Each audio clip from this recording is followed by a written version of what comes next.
After I won the Australasia, when at 21 I wanted to turn pro. So I was the youngest guy to win that title in the heavyweight class.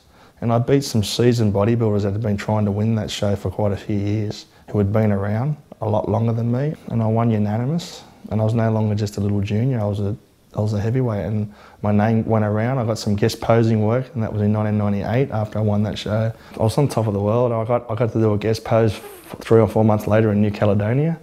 So it's the first time I'd travelled that someone wanted me to be a guest at their show, and I was treated great there. Mum and Dad came with me. We all flew over first class and had a great time there. At that stage, all the pro shows were in the States. Towards the end of year 2000, Tony Doherty came out and with asking the Australian pros, you guys, if I put on an Australian pro show next year, would you guys enter? And I just said straight away, I'll do it. And that was the first one. Against guys that, you just can't believe that you're going to be on stage with. So I prepared for that show, got in really good condition, and there was 4 other Australians in that show, and I was watching them all backstage, and I was saying to myself, yeah, I think I can beat them. And then the Americans came out of another room, and I just wanted to put my clothes on and go home, because I just couldn't believe how thick and full they were. There was Dennis James, Dexter Jackson and Chris Cormier, who at that stage were probably 3 of the best bodybuilders in the world, and only still young in their career too. And they knew that we were, pretty scared too, so they were playing on that too, coming right next to us and pumping up and stuff, and I was just petrified, so I was just hoping I just didn't make a fool of myself when I got up there.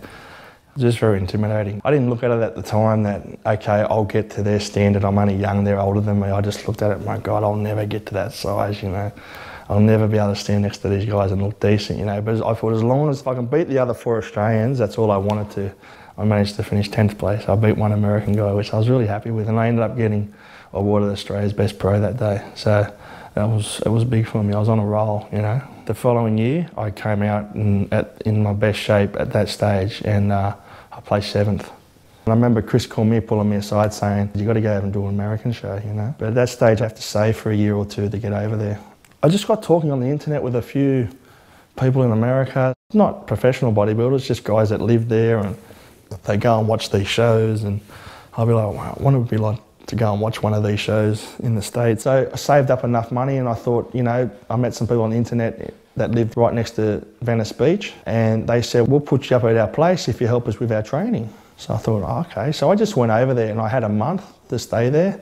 I thought, I'm just going to live my dream, just go there and just, go to watch a few shows, and no intentions of competing at all. But I thought, I want to look pretty good when I go there, So I didn't get in contest shape, but I dieted down and was in respectable condition. I wanted to go there and just talk to a few people there that were right high up in the industry, trainers and other pros, and see, if they thought, I was, wasting my time, basically. The first day I arrived there, went straight to Gold's Gym Venice, the famous gym, and it just blew me away. I was seeing professional bodybuilders in there that like guys like Samir Bannout and Gunther and some celebrities. Mickey Rourke was in there training, and just thought, this is Hollywood, And it just happened to be at the right moment I went and trained, because one of the flex photographers was there photographing one of the bodybuilders there who had obviously just competed. And they kept I noticed them looking at me, so I thought I'd do a smart thing and train a bit closer to them, so they could see me, I was in pretty good shape. And at the end of this photo shoot, this photographer came up to me, was talking to me, are you here to do a show? And I said, no, I'm just from Australia, I'm just out here, professional bodybuilder, just having a look around, trying to show my face. And he said, well, are you here, have you got any photo shoots lined up? I said, no, none. He said, well, I work for Flex magazine, and let me talk to Chris Lunn. Chris Lunn, he's the name you see at the bottom of all the old bodybuilding magazines, So I'm just like, Chris Lunn, wow, And he said, well, what's your number? So I gave a mobile number of someone I was staying with at the time, and I thought I'd never hear back. The next day, they said, can you be at Milos Sarshev's gym at this date next week? And I went, yeah. I didn't have any idea how I was going to get there. They said, but we just need you to look a little bit sharper than you are now. So I just went on all protein, no carb, cardioed my arse off for a week, and looked pretty good after 1 week. But, you know, I just couldn't believe I was doing this photo shoot. Someone gave me a lift down there. I think I paid him $25. That's all I probably could afford for petrol money for him. I didn't go there with any intentions of doing anything. I just went there, had a budget, and I wanted to stick to it. So these things weren't really part of the plan, you know. And, you know, Chris Lunn, he's from England, and he's very straight down the line. He said, this is what we're going to do. You're going to lift this much weight. And I'm like, well, I can't lift that. He goes, you're going to lift it. That's it. Chris Lunn makes you train heavy, and he doesn't care if you're in a depleted state or whatever. He said, we're lifting heavy, and that's what people want to see, and that's it. You know, put the sunglasses on, tear the singlets off a bit, you know, spray all the sweat all over you. Those type of hardcore photo shoots. And I'd met Mila Starshift briefly when he came out to Australia one time, but he probably wouldn't have remembered who I was. And he saw me doing this photo shoot, and he said, are you competing in the Night of Champions in 3 weeks' time? And I said, no, I'm not anywhere near shape. And he said, are you serious? You could walk on stage in a week. And at this stage, sitting around 120 kilos, I'm normally about maybe 110, 108 kilos a week out of a contest. So when he says you can compete in a week, I thought he was taking the piss out of me, you know. I thought, you serious? And he goes, yeah. He goes, look, I've got to go away for 2 weeks. I'm doing some travelling seminars. He said, but he wrote down on a piece of paper, stick to this plan, come and see me in 2 weeks' time. He goes, look, I'm telling you, I'll help you, you know. He said, you know, I remember when it was like when I came from another country and you know, with the dream that you've got and stuff. So he just said he'd just help me, you know. So I came back and seen him 2 weeks later, and he said, beautiful, you're ready to walk on stage. And at that stage, I just couldn't believe it. I had no intention of going there, of even competing. And only 4 weeks before that, I arrived there unknown. I'd already done a photo shoot with Flex magazine. Now I'm flying to New York to do a show. So I got my contract in for the show at the last minute, and honestly thought I was going there to get my ass kicked. There was 40 odd competitors in the show, some of the biggest names in the world. Some of these guys, you know, they were names. The show was called the New York Pro. Prior to that, it was called the Night of Champions. So at that stage, it was probably the third biggest show on the pro circuit around the world. Handed in my entry form, they gave me my number, went backstage, started pumping up. I knew I was looking pretty good. But if you weren't known, they didn't want to really know you. I knew I was sort of like 10 kilos bigger than I'd ever been on stage, but I still had that mindset that this is America now, not Australia, you know. If you can finish in the top 30 out of these 40 guys, you're going good. Neil Gardner was either before me or after me, and he said, he remembers there was just a dead silence when I walked out, and he said, you know, it had that funny noise when a crowd makes when they see something that they're just shocked with, like, who's this guy? You know, and it's just pretty awesome to hear something like that, you know. So then they line us all up, and you can easily get lost in a lineup when there's 40 guys. And I got in the second call out.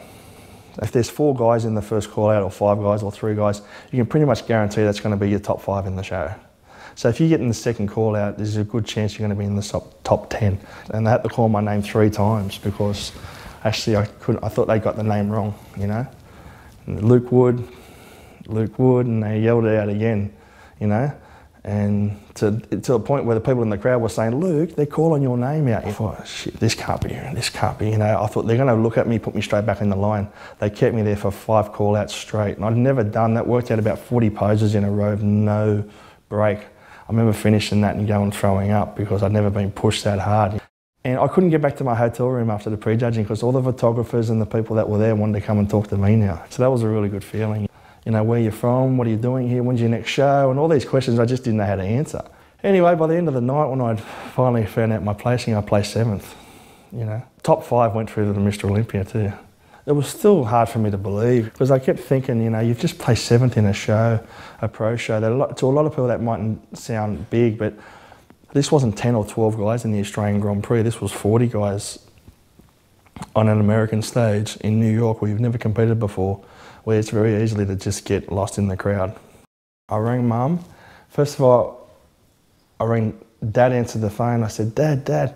They knew I was going to do the show.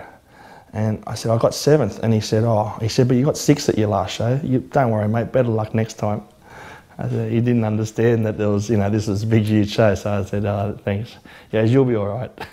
And Mum got on the phone and she was crying because she knew what it meant to me, you know. So yeah, pretty much as soon as the show was over, I had muscular development and flex and muscle and fitness and muscle mag already lining up photo shoots with me. So I had to pretty much extend my trip another month and stay in contest shape So, but I ended up doing some photo shoots with some top pros, Dennis James and Silvio Samuel. Got to work with some great trainers like Milos and Charles Glass, and you know, just bumping shoulders with some great pros, Ronnie Coleman, Jay Cutler, Dexter Jackson, and I kept pinching myself thinking, you know, these are guys I've had pictures of them on my wall, and now I'm just talking to them like as if they're just some guy I've just met in the street, you know. And Milos was actually taking me and two of his other athletes up in the WIDA headquarters to talk to Peter McGough, who's the chief editor, to talk about sponsorship. So here we are going through the WIDA headquarters, and it's just got all these paintings of Arnold and Frank Zane and Franco and